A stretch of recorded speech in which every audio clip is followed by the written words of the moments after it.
اللہ کریم نے پہلے وہ قبلہ بنا کے پھر اس کو چینج کروا کے رسول اللہ صلی اللہ علیہ وسلم کی خواہش سے یہ اعلان کیا کہ فنش۔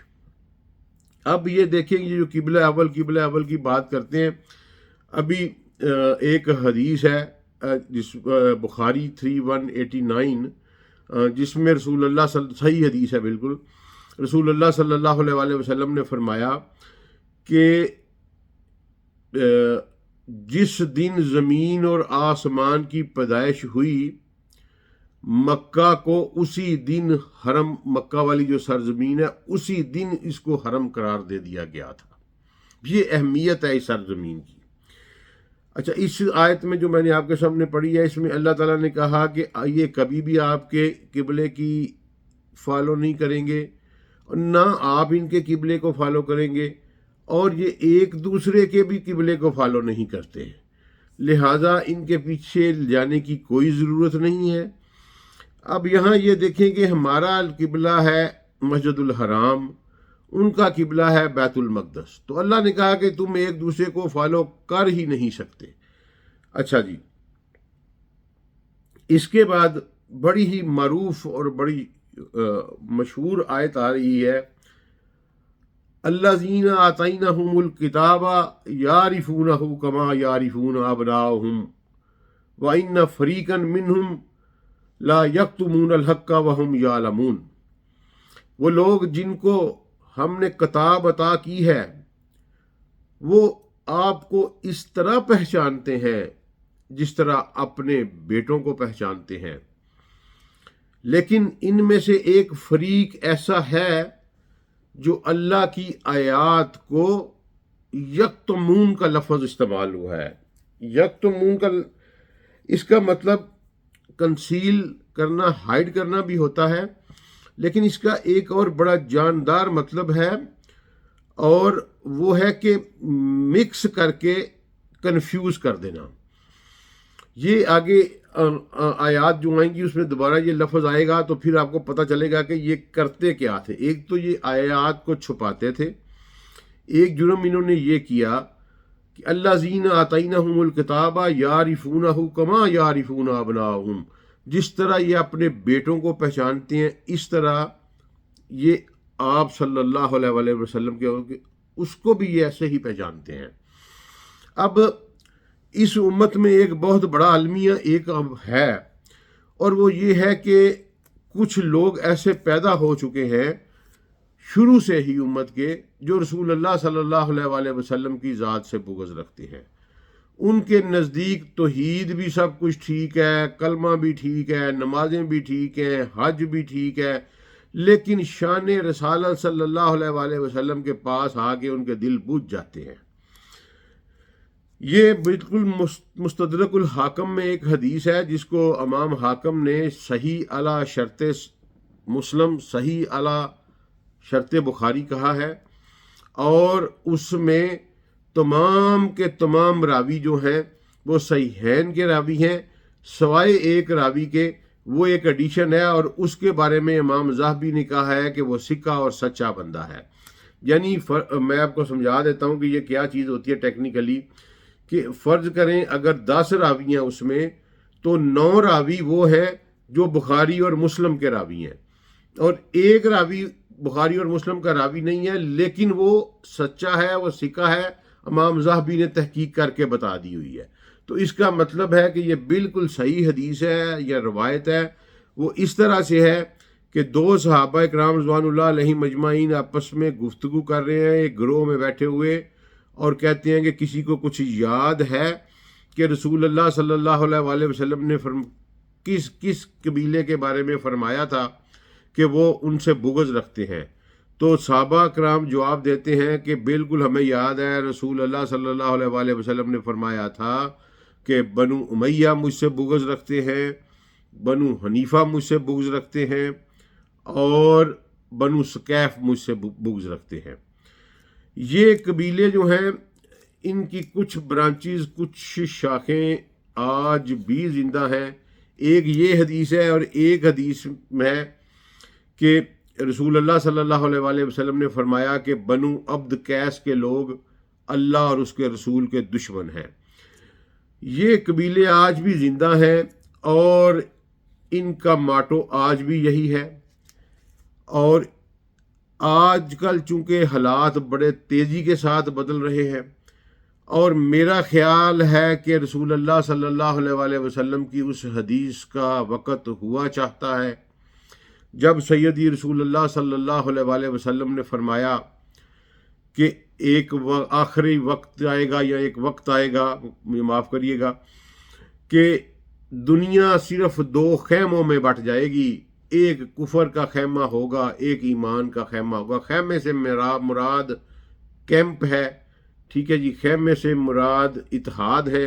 دنیا میں دو منافقت ختم ہو جائے گی۔ میرا خیال ہے منافقت کے اوپر لکیر پھیری جا رہی ہے، لوگ، قومیں اور ان کے مزاج بڑی تیزی کے ساتھ ننگے ہو رہے ہیں، جھوٹ پکڑے جا رہے ہیں، اور ایک بالکل واضح کلاسیفیکیشن تقسیم ہوتی چلی جائے گی، اور ایک طرف اہل ایمان ہوں گے، ایک طرف اہل کفر ہوں گے، اس کے علاوہ کوئی نہیں ہوگا۔ اور اہل ایمان والے کے خیمے میں صرف وہ لوگ جائیں گے، یہ میں گارنٹی کے ساتھ آپ کو کہہ دیتا ہوں کہ صرف وہ لوگ جائیں گے جو کہ بالکل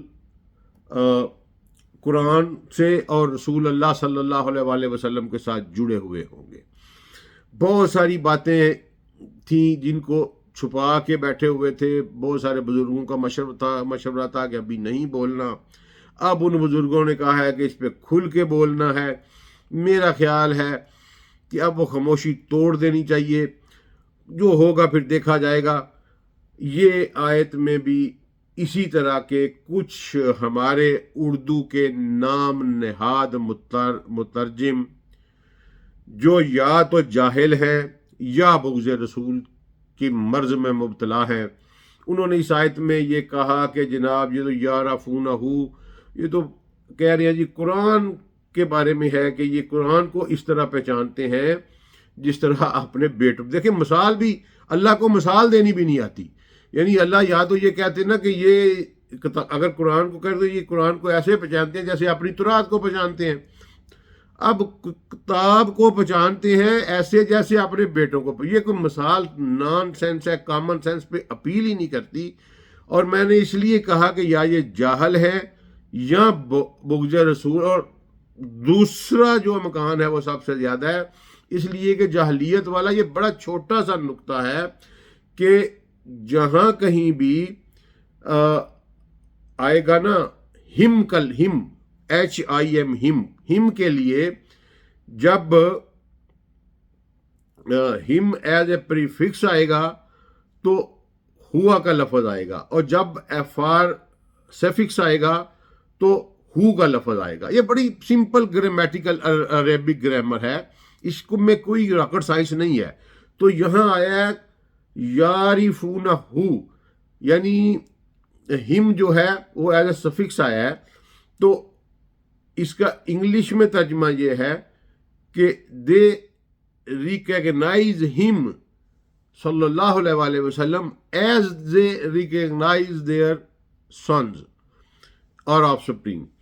اچھا، اب اس کو جان بوجھ کے الجھایا گیا، کیونکہ یہ کوئی ایسی میرا نہیں سمجھا کہ جو بندہ قرآن کا ترجمہ بھی کرتا ہے، تفسیر بھی پڑھتا ہے، تفسیر لکھتا بھی ہے، اس کو شائع بھی کرواتا ہے، اسے اتنی سی بات کا پتہ نہ چلے کہ جب ہم یا وہ اس کا بات جو ہے جب وہ ہوا ہوگا تو وہ پریفکس ہوگا، جب سفکس میں آئے گا تو وہ ہو کے لیے آئے گا۔ یہ سمپل گرامر ہے۔ تو یہاں لکھا ہوا ہے الذین آتیناہم الکتاب یعرفونہ، the people those who were given the book recognized him صلی اللہ علیہ وآلہ وسلم کما یعرفون ابناہم as they recognize their own sons۔ اور ان میں ایک فریق ایسا ہے وہ کیا کرتا ہے، وہ یکتمون کرتا ہے، ٹھیک ہے جی، تکتمون، یکتمون، یہ لفظ بڑا ہی میرا مطلب شکیل لفظ ہے۔ اس کے بڑے دو تین ایسے میننگ ہیں جو انسان کو پوری بات کی تہہ تک لے جاتے ہیں۔ ایک تو میننگ اس کا یہ ہے کہ کنسیل کرنا، ہائڈ کرنا۔ ایک میننگ اس کا یہ ہے کہ کوئی چیز مکس کر کے کنفیوژن پیدا آلٹر کر کے کنفیوژن پیدا کر دینا۔ تو یہ دونوں کام یہودی یہ کرتے تھے۔ کیسے کرتے تھے؟ میں نے کیوں کہا کہ آج ذرا کھل کے بولیں گے، آپ کو اس ویڈیو کے تھم نیل سے ہی حیرت ہو جائے گی، لیکن ذرا آگے چل لیتے ہیں۔ اگلی ہے الحق من ربک کا فلا تکونن من الممترین۔ آپ کے الحق من ربک کا، آپ کے رب کی طرف سے پیور حق ہے، اور خبردار آپ میں سے کوئی شک کرنے والا، ممترین کہتے ہیں سسپیشیس، کوئی بندہ شک میں مبتلا نہ ہو جائے۔ جو کچھ میرے رب کی طرف سے نازل ہو رہا ہے یہ 100% حق ہے۔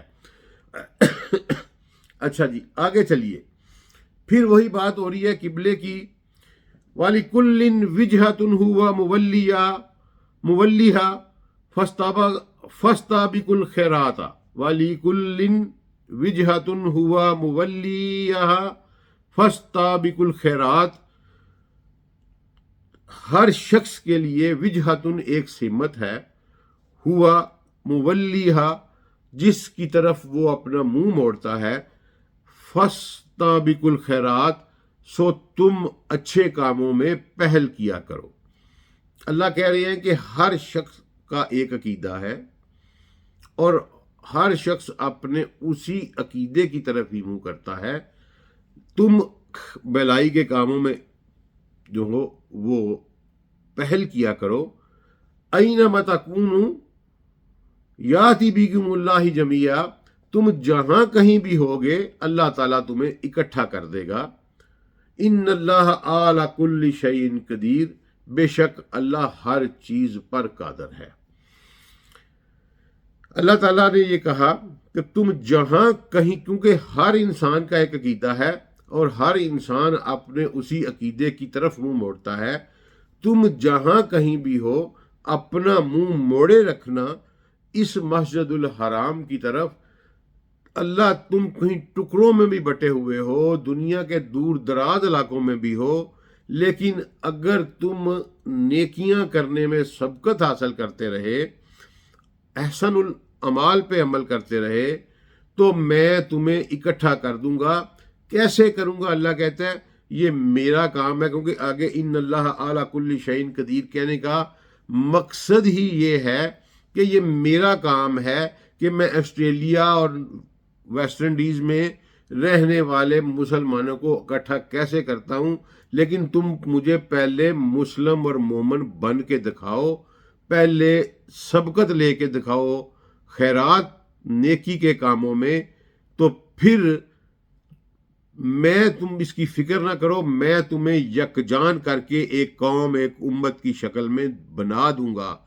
یہ مسلمانوں کو گارنٹی دی جا رہی ہے، اس کو بیان نہیں کرتے کہ اللہ کہتے ہیں کہ تم نیک کام کرو گے، تم دنیا کے جس مرضی خطے میں ہو، میں جیسے مرضی تمہیں اکٹھا کروں، میں تمہیں اکٹھا کر دوں گا۔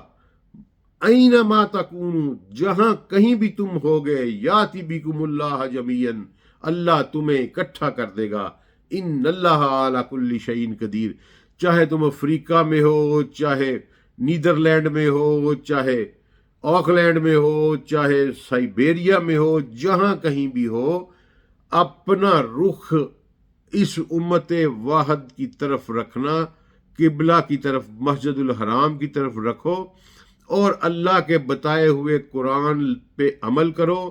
اپنا نظام اس طرح کا بناؤ جو اللہ اور اس کے رسول کے نظام پر چلتا ہو۔ آج نظام کی بات جو ہے وہ اہمیت اختیار کر جائے گی انشاءاللہ، اور یہ بات اب چل نکلی ہے، یہ اب کہیں رکے گی نہیں، کیونکہ آیات واضح ہونا شروع ہو گئی ہیں کہ اللہ تعالیٰ نے یہ فیصلہ شاید کر لیا ہے کہ اب ایمان اور کفر میں دنیا کو تقسیم کر دیا جائے گا۔ اچھا جی، آگے وہی اللہ تعالیٰ کہہ رہے ہیں کہ ان کے لیے کیا کرنا ہے تم نے؟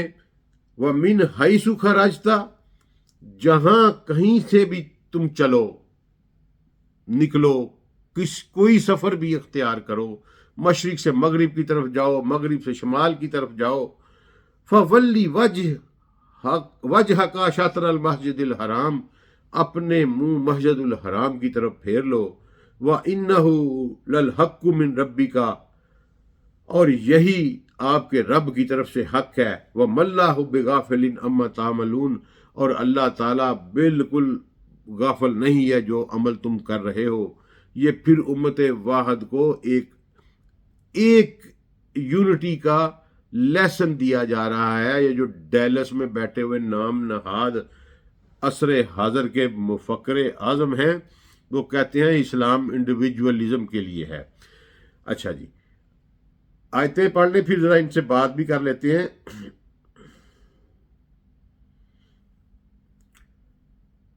وَمِنْ حَيْثُ خَرَجْتَ فَوَلِّ وَجْهَكَ شَطْرَ الْمَسْجِدِ الْحَرَامِ، اور جس جگہ سے بھی آپ نکلیں، جرنی سٹارٹ کریں، سفر شروع کریں، جی اپنا چہرہ مسجد الحرام کی طرف پھیر لے۔ اللہ دوبارہ دہرا رہے ہیں، وَحَيْثُ مَا كُنْتُمْ فَوَلُّوا وُجُوهَكُمْ شَطْرَهُ لِئَلَّا يَكُونَ لِلنَّاسِ عَلَيْكُمْ حُجَّةً، تاکہ من حیث خرجت فولی وجهك شطر المسجد الحرام، جہاں کہیں سے بھی آپ چلے اپنا چہرہ مسجد الحرام کی طرف پھیر لے، تاکہ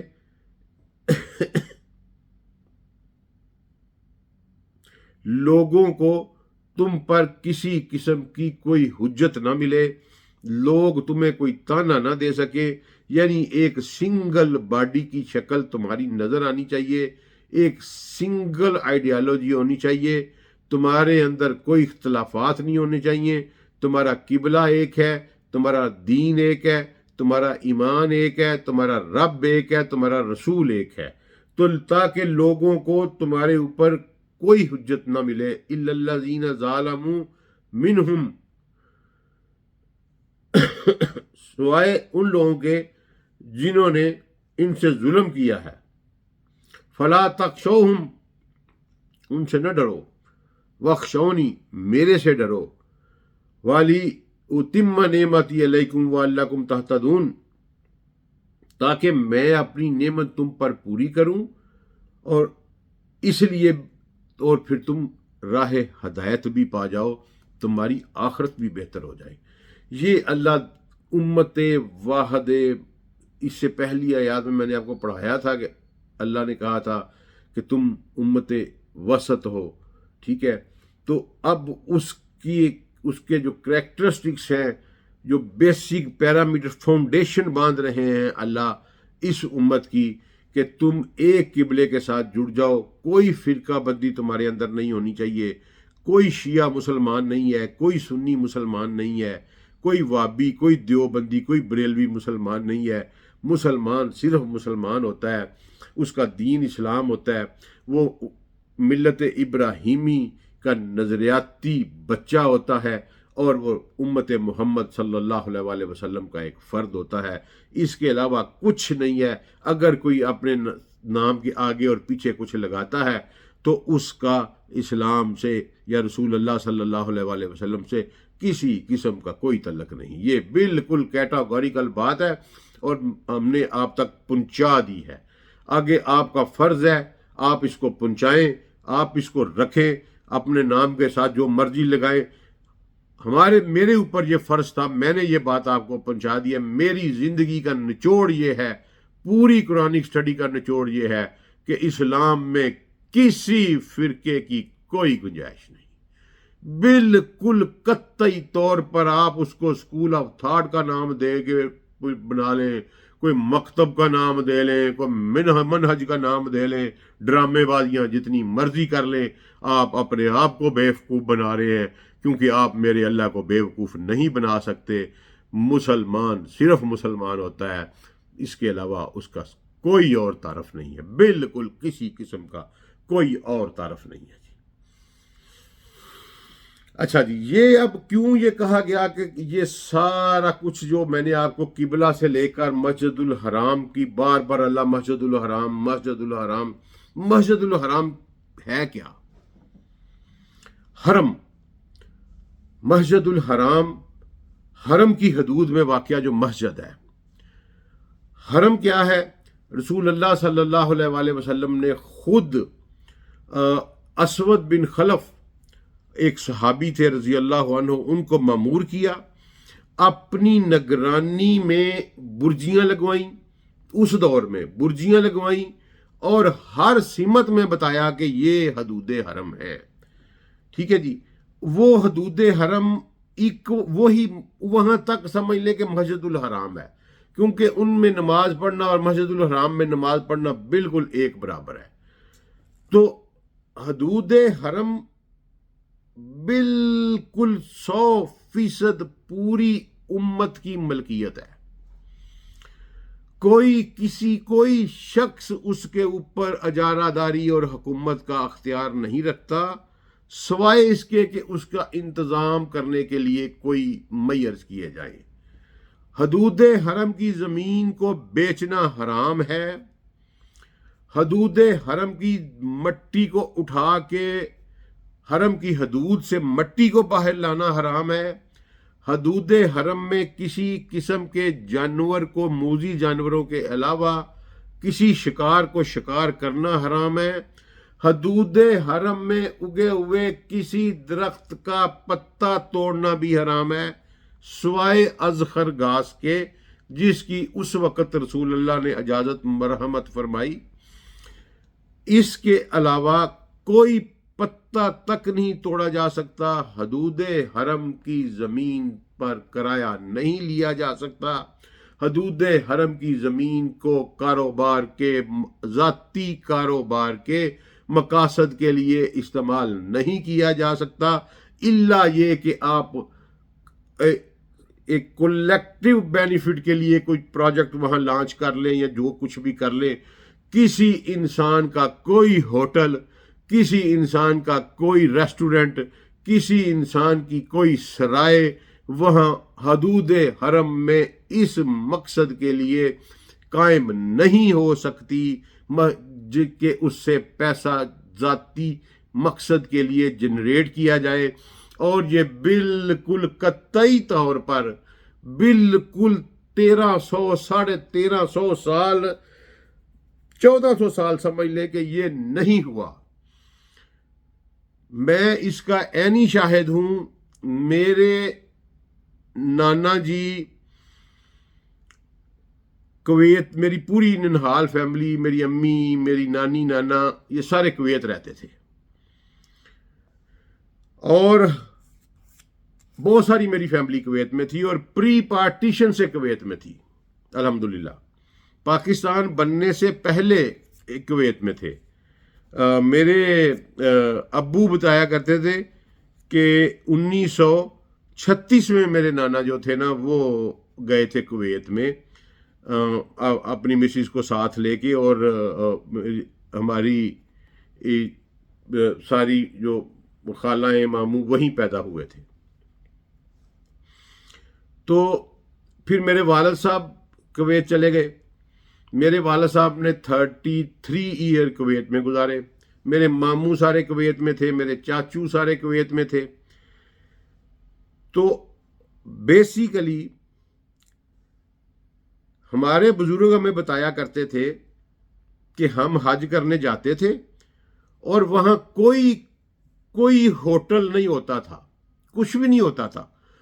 عام کچھ لوگوں نے مالی مخیر حضرات نے سرائیں تعمیر کر کے بڑے بڑے ہال بنا کے چھوڑے ہوئے تھے، باقی کھلی زمین تھی، جو فرسٹ کم فرسٹ بیس پہ آتا تھا اپنا خیمہ لگاتا تھا۔ اور یہ عربی اس وقت بڑے غریب ہوتے تھے، اب تو تیل نکل آیا بعد میں، اس وقت بڑے غریب ہوتے تھے۔ تو اب ہمارے بزرگ کہتے ہیں کہ ہم اپنی خوشی سے ان لوگوں کو دیکھ کے جاتے ہوتے تھے۔ بلکہ میری نانی کہا کرتی تھیں کہ مسالے، آٹا، دالیں، چاول، یہ سارے ہم جتنا اپنا پکا کے گزارا کر کے، تو اس کے بعد جو بچ جاتا تھا وہ سارا عربیوں کو دیا، وہ بڑے خوش ہوتے تھے ہندی مسالے لے کے۔ تو کوئی حرم کی حدود کا کرایہ لینے کا کسی قسم کا کوئی کانسیپٹ نہیں تھا۔ رسول اللہ صلی اللہ علیہ وسلم نے جب فتح مکہ کیا، اس کے بعد جناب سیدنا عمر ابن الخطاب کے دور میں سہیل بن عمر ایک صحابی ہیں جو کہ فتح مکہ کے موقع پر مسلمان ہوئے۔ یہ وہی مشہور و معروف شخصیت ہیں جنہوں نے صلح حدیبیہ میں رسول اللہ صلی اللہ علیہ وسلم کے ساتھ مذاکرات کیے۔ انہوں نے وہاں چار دیواری بنا کے تو لوگوں کو پیسے لے کے ٹھہرانے کی کوشش کی حرم کی حدود میں۔ ان کا بہت بڑا ایک ولگن تھی یا حویلی تھی، اور اس کے اوپر انہوں نے گیٹ لگایا، اور اس طرح جناب عمر ابن الخطاب وہاں گئے اور اس کو کہا کہ اس کو گرا دے۔ اس نے کہا کہ میری ملکیت ہے، تو جناب عمر ابن الخطاب نے کہا کہ اے سردار قریش، گراتا ہے یا تیری کمر کوڑوں سے نیلی کر دوں۔ اور جناب عمر بن خطاب نے وہ پوری کی پوری بلڈنگ مسمار کروا دی۔ آج اور یہ جو شروع ہوا ہے، پریکٹیکلی جو شروع ہوا ہے، یہ آل سعود نے آ کے، جب تک شریف مکہ جو تھے وہ بھی مکہ کے حکمران تھے، اس وقت تک بھی یہ نہیں ہوتا تھا۔ یہ رائز آف آل سعود کے بعد یہ جو یطلع قرن الشیطان من النجد، اس پہ بھی کبھی بات کریں گے انشاءاللہ، جلد ہی کریں گے۔ اب میرا خیال ہے بات کرنی پڑنی ہے، خاموشی توڑنے کا وقت، کچھ کانسیکوینسز ہیں لیکن انشاءاللہ کر لیں گے بیئر، کوئی نہیں، اللہ خیر کرے گا۔ تو یہ انہوں نے آ کے شروع کیا۔ اب آپ جا کے دیکھیں وہاں کمرشلزم کی انتہا ہوئی پڑی ہے، لوگوں کو بے دریغ لوٹا جا رہا ہے، اور ایسی ڈس کلاسیفیکیشن، ایسا غیر مساواتی سلوک جو کہ رسول اللہ کی تعلیم کے خلاف ہے اور اللہ کو ناراض کرنے کے مترادف ہے۔ مثلا اگر کوئی غریب آدمی وہاں چلا جائے تو اس کو رہائش 2 کلومیٹر سے پہلے نہیں ملتی، اور جو امیر آدمی ہے وہ بالکل حرم کے دروازے کے اوپر رہتا ہے، اور ₹1,00,000 روز کا، ₹1.5 روز کا کمرے کا کرایہ ہے۔ اور غریب آدمی جو ہے وہ 2 کلومیٹر جائے اور 2 کلومیٹر پیدل آئے، یا 20 ریال ٹیکسی والے کو دے، یعنی استحصال ہی استحصال ہے۔ حرم کی زمین کے اوپر سب سے زیادہ پروفیٹیرنگ ہو رہی ہے، اور ذاتی حیثیت میں ہو رہی ہے، اور اس کے یہ ظلم اور جبر کے علاوہ اس کا کوئی اور نام نہیں دیا جا سکتا، کیونکہ یہ امت مسلمہ کی مشترکہ ملکیت ہے۔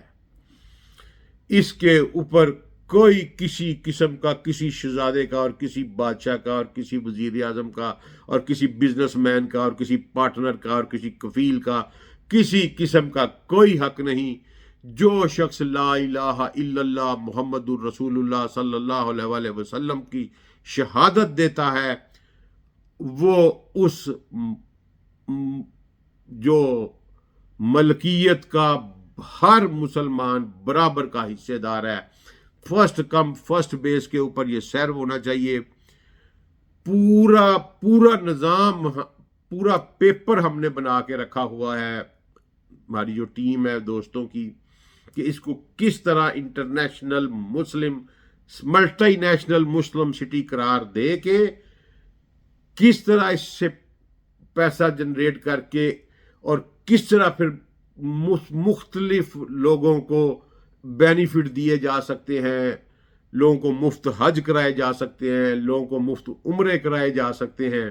ایک بہت بڑا پلان، ایک بہت بڑی اکنامک ایکٹیویٹی ہے جو اس وقت صرف پلنڈرنگ کی جا رہی ہے اور اپنی عیاشی کے لیے استعمال کی جا رہی ہے۔ وہاں کھڑے ہوئے وہ طوطے جو وظیفہ خور ہیں، اور آج کے نہیں ہے، یہ شروع سے سہیل بن عمر والی یہ مینٹلٹی ہے۔ یہ وہ وظیفہ خور جو ہیں وہ وہاں کھڑے، جناب اگر کسی